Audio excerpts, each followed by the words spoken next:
Sejam bem-vindos a mais um vídeo nesse canal e hoje iremos comentar sobre futebol brasileiro, iremos comentar sobre oitavas de final da Copa do Brasil. Vou dar minha opinião do que eu acho que vai ser os jogos, o que esperar dos jogos, tá? Então a gente já tem os confrontos definidos e vou comentar um pouco sobre o que eu espero de cada jogo. Bom, antes de tudo, me apresentar para quem é novo no canal, eu sou o Marcelo, criei esse canal para trocar uma ideia sobre futebol e dar minha opinião, e se você concorda ou discorda, fica à vontade para comentar, tá? Então vamos lá, vamos pro vídeo, tá? Antes de tudo, eu vou falar na ordem que está mostrando aqui no site, no perfil da Copa do Brasil mesmo, tá? Então vamos lá. A gente tem Fluminense e Vasco. A gente tem um clássico aqui interessante, né? Já de cara. E assim, o momento melhor é do Fluminense, apesar do Fluminense ter começado sendo o melhor time do futebol brasileiro, mas caiu um pouco, entende? E tem tudo para fazer um ano ainda melhor, né? Ele ainda está lá em cima da tabela junto com Palmeiras e Flamengo, e tem tudo para fazer um ano bom ainda, né? Mas deu uma certa caída, né? Porém o Vasco caiu muito mais, né? O Vasco que começou muito bem ele com o Renato Gaúcho, hoje o Renato Gaúcho muito criticado, né? Acabou de perder de 3-0 para o Red Bull Bragantino e então assim, acredito que o Fluminense vai como favorito. Mas é difícil a gente falar favorito aqui, porque esses jogos só vão acontecer depois da Copa. Se não me engano, é em agosto que vai acontecer esses jogos. Se eu não me engano. É isso mesmo. É, é isso mesmo. Dia 1 e dia 5 de agosto vão rolar esses jogos. Então, assim, inclusive, um jogo vai ser num sábado. Caramba, jogo de Copa do Brasil num sábado? Uau. Mas, de qualquer forma, né? É, a gente vai ter um tempo muito longo aí, né? Os times vão se preparar, vão treinar e pode ser que voltem muito melhor, né? É, mas de fato eu ainda acredito que mesmo assim o Fluminense volte melhor do que o Vasco. Tem mais chance do Fluminense voltar melhor, né, do que o Vasco, tá? Tudo indica que o Vasco vai voltar igual, sinceramente, é a minha opinião. Eu não sou o maior fã do técnico Renato Gaúcho, tá? Eu acredito que ele é muito mais técnico paizão, resenha, do que um técnico mesmo, né? Não sei o que foi isso, foi o meu computador.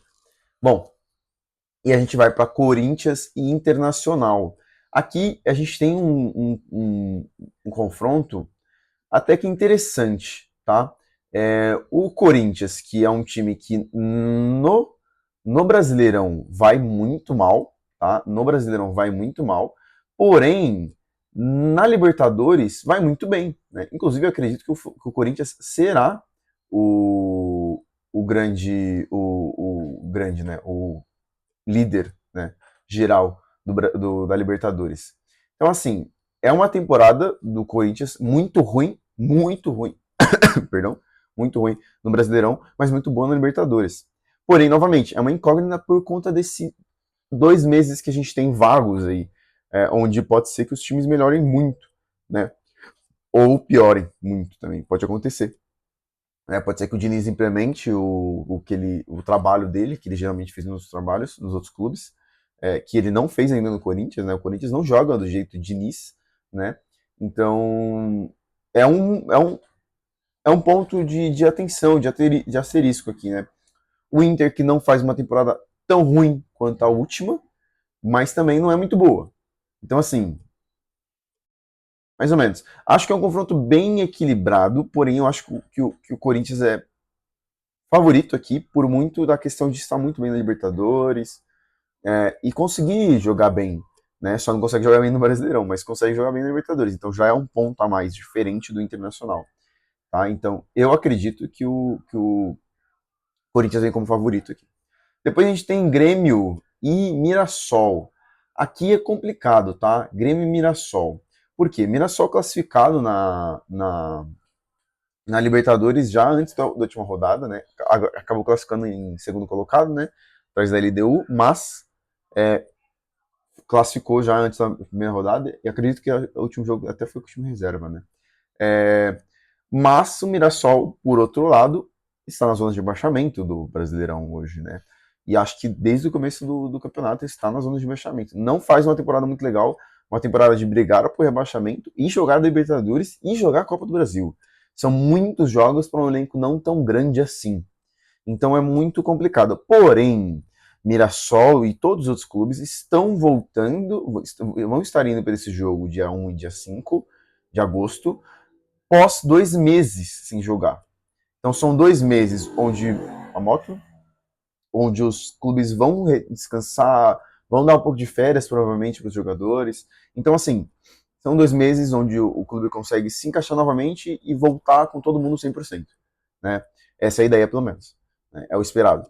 Então, é, pensando por um lado de quantidade de jogos, teoricamente nesse jogo ninguém tem desculpa porque vai estar todo mundo descansado. Né? Todos os clubes, não é só o Mirassol. Né? E aí o Grêmio, que também não está tão bom assim na temporada, né? Tanto que todo mundo comenta que o Everton, que está salvando a temporada do Grêmio, está em 14º Brasileirão, mas também não faz uma temporada muito boa.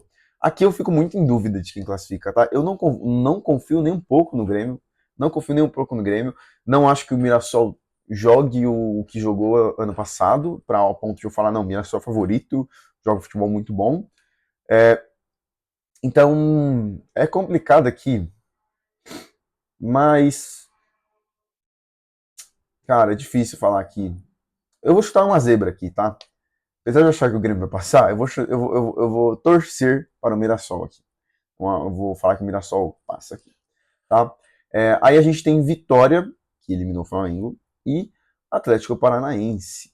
Um jogo interessante, um jogo bem interessante, onde a gente tem um Atlético Paranaense que já se mantém, provavelmente não vai cair mais esse ano, né? É bem difícil, não é bem difícil, né? É complicado falar que é bem difícil, né? Mas é bem difícil. O Atlético Paranaense hoje é quarto colocado do Brasileirão, então assim, é uma posição muito boa para quem acabou de cair. O próprio Curitiba também, que é seu rival, é o sexto colocado, então subiram muito bem os dois, muito bem mesmo, tá? Então assim, é uma temporada muito boa do Atlético Paranaense e o Vitória se mantém na posição Vitória, né? Na posição Vitória, abaixo do 10º colocado é a posição Vitória, é isso. Né? O Vitória não oferece muito acima disso, né, nos últimos tempos. Então, assim, eu coloco o Atlético Paranaense como favorito porque a temporada do Atlético Paranaense é melhor do que a do Vitória, mas a do Vitória não é ruim, tá? Não acho a temporada do Vitória ruim. Pensando que o Vitória eliminou o próprio Flamengo, tá? Eu acho que o Atlético vai ser favorito aqui porque a temporada do Atlético é melhor do que a do Vitória, mesmo o Vitória tendo eliminado o Flamengo. Mas é aquilo, a gente tem que ver como vai ser esses 2 meses, como os clubes vão voltar e tudo mais. Tem que ser nessa linha. Depois a gente tem, então, Atlético Paranaense favorito, tá? Cap favorito aqui. E aí a gente tem Juventude e Atlético Mineiro. Cara, aqui, sinceramente, acho que é o Atlético Mineiro favorito, porém o Atlético Mineiro não convence muito, assim. Então, assim, não tenho muito o que opinar aqui. Eu acho que o Atlético Mineiro é o favorito, porque é um time de primeira divisão e, obviamente, ele tem que ser favorito. Entende? Não é obrigação, é foda falar obrigação, ó, falando palavrão. Mas é ruim falar obrigação, mas é obrigação, é obrigação. Eles jogarem e ganharem, é obrigação, é obrigação. É um time de primeira divisão, com um investimento muito bom, contra um clube que acabou de cair, né? Então, assim, a ideia é que o Atlético Paranaense ganhe esse jogo, tá?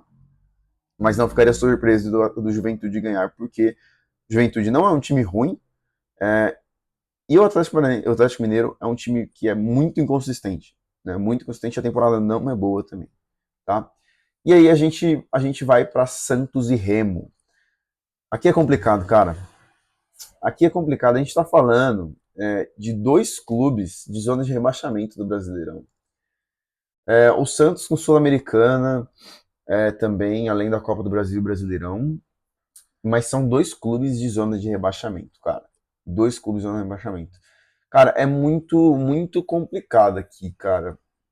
É muito complicado. Não é porque eu não acho que o Santos é melhor do que o Remo. Eu acho que o Santos é melhor que o Remo. É óbvio que o Santos é melhor que o Remo. Em questão de elenco, né? Obviamente, né? Só que o Santos, cara, é uma incógnita tão grande assim, tão grande, que eu não faço a mínima ideia do que pode acontecer nesse jogo. A mínima ideia. Sabe, o Santos consegue empatar 2 jogos com o Recoleta. O Recoleta. Pô, você entende o nível de um time que não dá pra ter nenhum tipo de confiança. Não dá pra saber o que pode acontecer aqui, tá? Não dá pra saber. Eu não faço a mínima ideia. Eu chutaria que é o Santos aqui, mas esse aqui eu não ficaria nem um pouco surpreso com o Remo passando, tá? Porque é o Santos dos últimos anos, e o Santos desse ano, do ano passado, é um Santos que é isso. É isso aí o Santos, sabe? É isso aí o Santos. É isso aí. É que a torcida do Santos vê, é isso aí. Se vir algum cientista aqui, vai concordar comigo. É isso. Não dá pra saber se o Santos vai classificar. Não dá pra saber. Não dá pra saber. Né? Aí, é esperado que sim, porque é um clube com melhor investimento, com melhor elenco, maior, né? Só que o futebol é o futebol de um clube menor do que o Remo que acabou de subir. Entende? Não que o Remo seja pequeno, tá? Porque o Remo é um time grande, mas convenhamos, né? Estamos falando do Santos, um dos maiores clubes do Brasil, né? Então, assim, para muita gente, o maior clube do Brasil, né? Então, assim, muito, muito complicado. Aqui eu falo Santos, mas sem nenhuma certeza. Sem nenhuma certeza. Bom, aí a gente vem com Chapecoense e Cruzeiro. Aqui, cara, eu acho que é muito muito tranquilo afirmar que o Cruzeiro é favorito aqui, né? E ele possivelmente passe, né? A gente tá falando de um Cruzeiro que vem melhorando muito, né? Com o Arthur Jorge, né? Vem melhorando muito com o Arthur Jorge. Então, assim, e uma Chape que é a última colocada, né? Que é a lanterna do Brasileirão. É bem esperado que o Cruzeiro passe agora, tá? E agora que a gente começa a ter jogos que a gente cria mais dúvidas, tá? Nos outros a gente tinha muitos clubes que ainda eram muito incógnitos, assim, né? De clubes realmente pequenos, né? Pô, Palmeiras jogando contra Jacuipense, entende? Então assim, sinceramente, acho que o Cruzeiro aqui é muito favorito. Mesmo que o Cruzeiro não tenha uma temporada tão boa, mas vem melhorando muito, tá? Então, acho que o Cruzeiro é bem favorito aqui. E aí a gente vai para Palmeiras e Fortaleza. Bom, é, aqui assim, também é certeza, assim, certeza é ruim falar certeza, mas é óbvio que o Palmeiras é favorito aqui, o Palmeiras tem que ser favorito aqui. Se o Flamengo tivesse aqui contra qualquer outro clube, é, aqui seria favorito também, tá? É, mas é a mesma coisa do Flamengo, né? O Flamengo perdeu com Vitória, não sabemos. Mas assim, o Palmeiras é favorito aqui, não tem o que falar, e é uma obrigação o Palmeiras ganhar. É isso, é uma obrigação o Palmeiras ganhar do time de segunda divisão. É isso. Qualquer clube de primeira divisão que joga contra times de segunda divisão é obrigação ganhar. É isso. Eu penso assim, penso dessa forma. Eles têm a obrigação de ganhar, eles têm um nível maior, têm um investimento maior, né? Mas assim, pode acontecer de uma vez ou outra eles perderem? Pode. Não é um crime. Não é um crime. Mas a ideia é que eles vão como favorito e eles vençam na maioria das vezes. Essa é a ideia, tá? E por que eu faço esse asterisco grande pelo Palmeiras? Porque apesar do Palmeiras ter ganhado do Flamengo, o Palmeiras ganhou do Flamengo com um a menos, tá? Porque o Palmeiras, com 20 minutos de jogo, antes da expulsão do Carrascal, que foi justíssima, eu não comentei aqui, mas foi justíssima, tá? Quem está falando que aquilo ali não foi para expulsão, por favor, gente, por favor, né? Vamos ser mais. Vamos ser mais honesto. Pelo amor de Deus, pelo amor de Deus. Sério, sério mesmo. Cara, eu sou um cara que sou 100% tranquilo em falar quando o Palmeiras é favorecido. 100% tranquilo, cara. 100%. Quem troca ideia comigo sobre futebol sabe que eu sempre falo, não, o Palmeiras foi favorecido. O Palmeiras foi favorecido. Eu sempre falo, sempre falo. Pô, quando acontece pênalti, minha mãe tá aqui assistindo o jogo, ela fala, não foi pênalti, não. Eu falo, mãe, não, foi pênalti. Mas é claro que foi pênalti. Tem que estar pênalti, óbvio. Mas, cara, foi pra expulsão, é isso. Mas, antes disso, os 20 minutos, o Flamengo estava dominando completamente o jogo. O jogo era do Flamengo, tá? E o futebol do Palmeiras é esse. É um futebol onde qualquer clube que jogue contra o Palmeiras pode controlar o jogo. Qualquer clube. Esse é o futebol do ano do Palmeiras.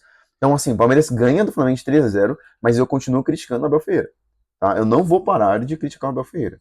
Tá? Até o time jogar futebol. Tá? Porque eu levo em consideração os 20 minutos antes do Carrasco ser expulso. Porque depois tem um desequilíbrio gigantesco. E aí é outro jogo completo. Outro jogo completo. Então, assim, o Palmeiras fez mais do que a sua obrigação ganhar de um time com um a menos, o que não fez contra o Corinthians, contra o Santos, contra o Remo. Contra o Remo também, que estava com a menos? Eu não lembro agora, me deu branco. Mas é isso, tá? Então, assim, qualquer jogo, o Palmeiras pode ser que aconteça o que aconteceu contra o Remo, contra o Santos, contra o Corinthians. O Palmeiras tá com a mais e não consegue fazer nada, criar nada. Então, o Palmeiras é favorito e deve ganhar. Mas o futebol de Palmeiras não é favorito. É isso, tá bom? Essa é a minha opinião, tá? Essa é a opinião para os jogos da oitava de final. Se você concorda comigo em qualquer ponto, fique à vontade para comentar. Se você discorda comigo em qualquer ponto, fique à vontade para comentar também, tá? Porque nada mais nada menos que minha opinião. E é isso. Um abraço e até o próximo vídeo. Valeu, pessoal.